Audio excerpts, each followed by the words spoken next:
and the manner with which I have been speaking is just representation of how the world is perversely reported on today. Hello, and welcome to Sweeney Pat's Shut It Slag news. Worse than you, today I shall be talking about the latest BBC sex pest. Look, Dave, I was cleared of all allegations thanks to the help of the BBC. You slag, whether it was true or not, it couldn't be proven beyond all reasonable doubt. You what? Oh, we also talk about how the word cool and hip is just as relevant today as it ever was. And finally, how Angela Rayner, redhead Raver, was on her knees when visiting the Pope. Whoa! He's a short guy. No, not a dwarfy. I've nothing against short people. I've even had midget sex. You slag! You slag! How the bleeding hell can that be offensive? I'm Sweeney Pat, I'm only 18 inches tall. I've seen bags of Doritos taller than me. What was the question again? As you know, we here at Shut It Slag News are a serious and factual news provider.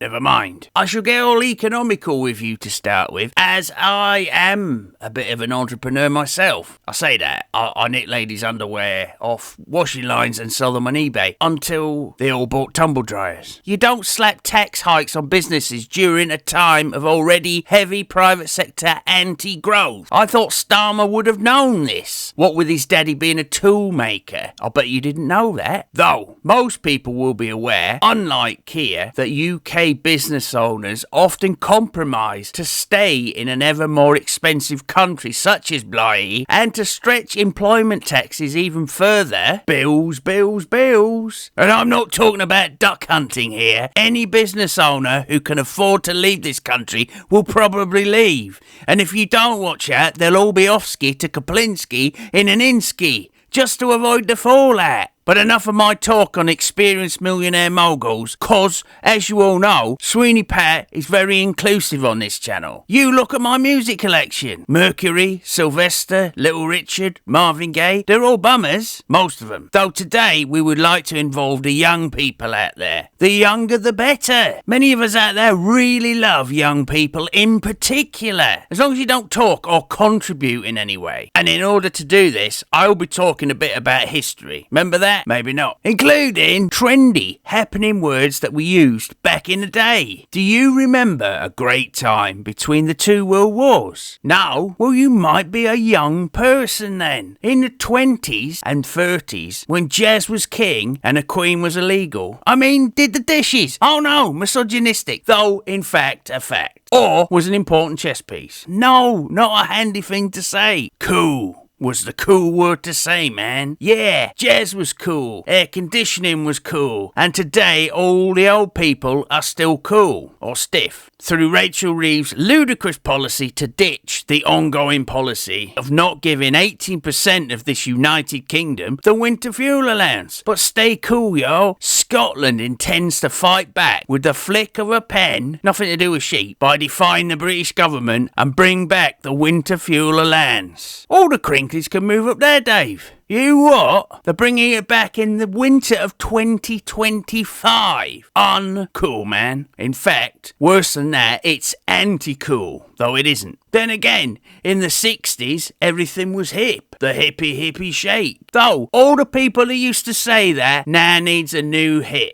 Course, back to old Kia, who was born in the 60s, and on that fateful day of the birth, his daddy was a tool maker. Did I already tell you that? I thought you might have forgotten. Wasn't at the day of the funeral. I mean the birth, because he was out making tools. Actually, he just had some bleeding sense. I mean, what man in their right mind would walk voluntarily into an entire wing of a hospital full of pregnant women? What was the question again? Oh yeah, and his mother, who brought Mini Mia Kia into the world, worked for the NHS, which was handy because she was working a double shift at the time, so she plopped him out and went and caught up with some paperwork. Though, despite when the doctor saw little baby Kia and slapped the mother, simpler times. Bit like Islamism. That blob of a baby all the way back in 1962 with that tiny willy, same size today. I checked. It was male. Stands in front of the mirror for 8 hours a day, telling himself he runs the United Kingdom of Great Britain. Excuse me. Has now sacked Louise Hay, whatever, as Transport Minister. Dave, what is it with all this red hair in Labour? There seems to be a thing with Starmer that if anyone disagrees with him, they're gone. But as an insider scoop for just you good people, I will tell you why she was sacked. You heard it here first, unless you were deaf or asleep, or both. She had a bit of a look at transport in Britain, or at least Westminster, because she couldn't get a cab. She's obviously not using her free vouchers at Harvey Nichols. I mean, she looks like a Smurf in reverse. She started off by looking at the 20-mile-an-hour speed limits and said, look, let's be honest, Starmer, camels can't travel that fast. You can't. Or saw through the ULEZ cameras as just more LGBTQVC wokery, but by far the most important of all is the HS2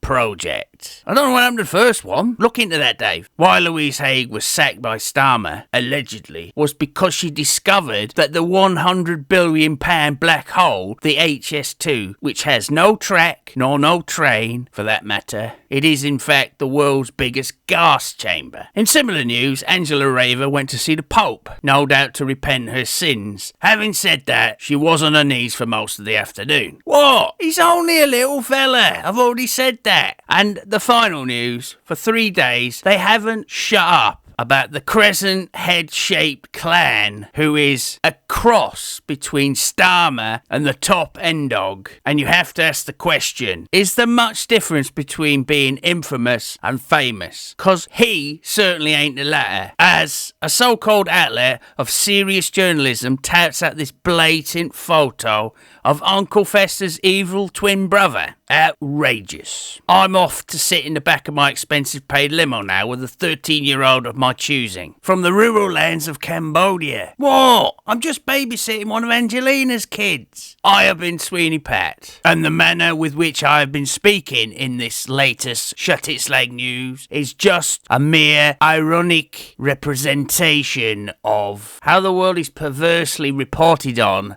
today. Ta-ra! You slag! You slag!